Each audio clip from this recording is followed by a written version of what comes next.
올해의 마지막 날 우리에게 주시는 말씀은 사무엘상 7장 7절에서 12절의 말씀입니다. 이스라엘 자손이 미스바에 모였다 함을 블레셋 사람들이 듣고 그들의 방백들이 이스라엘을 치러 올라온지라. 이스라엘 자손들이 듣고 블레셋 사람들을 두려워하여 이스라엘 자손이 사무엘에게 이르되 당신은 우리를 위하여 우리 하나님 여호와께 쉬지 말고 부르짖어 우리를 블레셋 사람들의 손에서 구원하시게 하소서 하니, 사무엘이 젖먹는 어린 양 하나를 가져다가 온전한 번제를 여호와께 드리고 이스라엘을 위하여 여호와께 부르짖으매 여호와께서 응답하셨더라. 사무엘이 번제를 드릴 때에 블레셋 사람이 이스라엘과 싸우려고 가까이 오매 그날에 여호와께서 블레셋 사람에게 큰 우레를 발하여 그들을 어지럽게 하시니 그들이 이스라엘 앞에 패한지라. 이스라엘 사람들이 미스바에서 나가서 블레셋 사람들을 추격하여 뱃갈 아래에 이르기까지 쳤더라.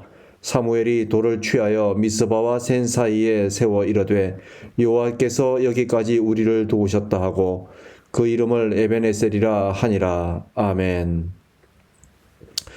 어느덧 2022년 마지막 날을 우리는 맞이했습니다. 올 한 해도 사실 만만치 않은 한 해였습니다. 세계적으로 보면 전쟁으로 많은 사람들이 생명을 잃었고 가족과 삶의 터전을 잃었습니다. 또한 우리나라에서는 말도 안 되는 재난으로 많은 젊은이들이 희생되었습니다. 예측할 수 없는 기후위기와 재앙 또한 만만치 않은 한 해였습니다. 게다가 여러 가지 경제 지표는 내년 한 해는 경제적으로 더 어려울 것이라는 예측을 쏟아냅니다. 이미 국내 대기업들도 40대, 50대가 아닌 20대의 청년들에게서도 희망퇴직을 받고 있다고 하니 들려오는 소식들이 우울하기까지 합니다. 그럼에도 불구하고 올 한 해를 조금 깊게 들여다보면 참 우리는 잘 이겨내고 잘 견디어 왔습니다. 또한 지나온 세월들을 살펴볼 때 늘 힘들고 어려운 시기는 반복되어 왔습니다. 힘들고 어려운 때를 만나면 당황스럽고 힘들기도 하였지만 우리는 인내하였고 잘 극복해 온 것입니다. 어떤 사람은 이를 운이 좋은 경우였다고 말할지도 모르겠습니다. 또 어떤 사람들은 순리를 따라 참고 견디다 보니 여기까지 왔다고 말할 수도 있겠습니다. 성경은 무엇이라고 말씀할까요? 에벤에셀, 하나님이 여기까지 도우셨다고 말씀합니다.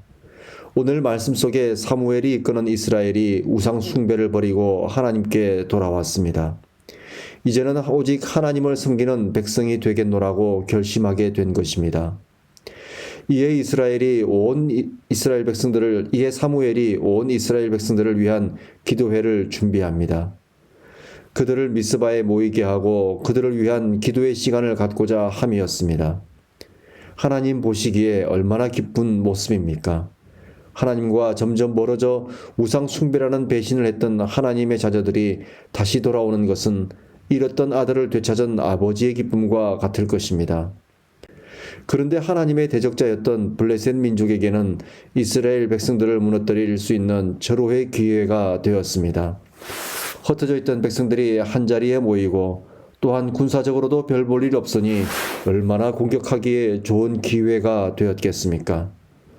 이 소식을 전해들은 이스라엘 백성들이 블레셋을 두려워하기 시작합니다. 현실적인 위기에 직면한 것입니다. 현실적으로 생각해 볼 때, 이성적으로 생각해 볼 때 이스라엘은 블레셋과 상대가 되지 않습니다. 확률적으로 볼 때 이스라엘이 블레셋을 이기거나 피해갈 수 있는 확률이 거의 0%에 가까운 것입니다. 사실 현실만 놓고 보자면 우리의 삶도 이런 위기의 때를 맞이할 때가 있습니다. 무엇인가를 잘 해보려 하는데 이제 뭐가 좀 될 것 같은 때에 위기가 찾아옵니다. 모든 것이 끝난 것 같고 인간적으로 극복할 수 없을 것 같고 내 힘으로는 해결하기 힘든 위기가 찾아올 때가 있습니다. 이럴 때 가장 먼저 찾아오는 마음이 두려움입니다. 두려움이 없거나 찾아오지 않는다면 거짓말일 것입니다. 두려움이라는 것은 우리로 하여금 어떤 행동이나 선택을 결정하도록 만듭니다. 그 행동과 선택에 따라 결과는 물론 달라질 것입니다. 이스라엘 백성들은 두려움을 통해 어떤 선택을 했을까요? 8절의 말씀을 다시 한번 읽겠습니다.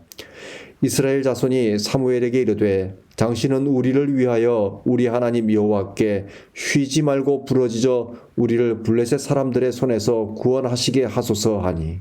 아멘. 이스라엘 백성들이 사무엘을 찾아왔습니다. 무엇을 의미합니까? 하나님을 통해 위기를 극복하고자 하는 것입니다. 삶의 위기를 하나님과 함께 해결해 보겠다는 의지를 보인 것입니다. 그리고 사무엘에게 자신들을 위해 하나님께 기도해 달라고 부탁합니다. 이스라엘 백성들이 변했습니다. 하나님을 바라보고 의지하고자 하는 태도를 보여줍니다. 이스라엘 백성들을 블레셋의 위협으로부터 구원하고자 하는 사무엘의 기도에 하나님은 신실하게 응답하셨습니다. 사무엘이 하나님께 예배드릴 때 하나님은 블레셋의 군대를 물리치셨습니다. 이스라엘 백성들이 전혀 예상하지 못한 방법으로 하나님께서 문제를 해결하신 것입니다.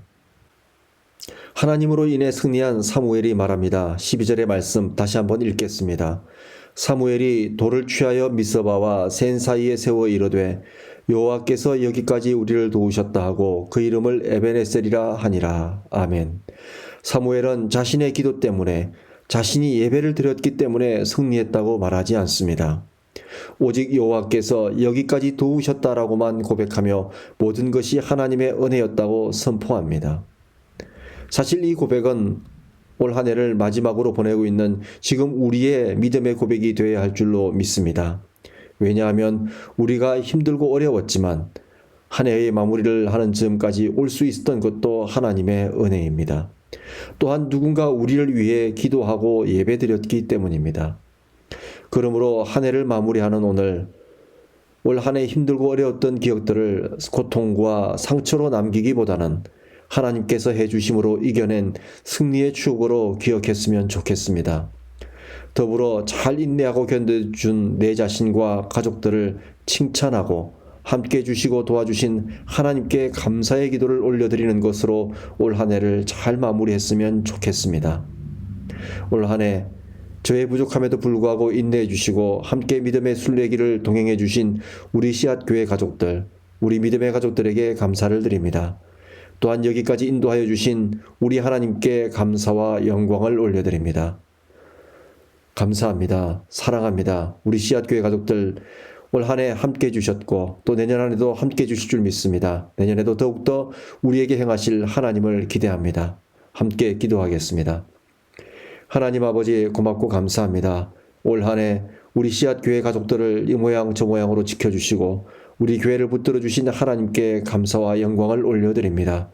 하나님, 올 한 해가 저물어가는 이 점, 올 한 해 하나님께서 우리에게 주신 큰 은혜를 하나하나 되새기며 다시 한번 하나님께 감사를 올려드리는 시간 되게 하여 주십시오.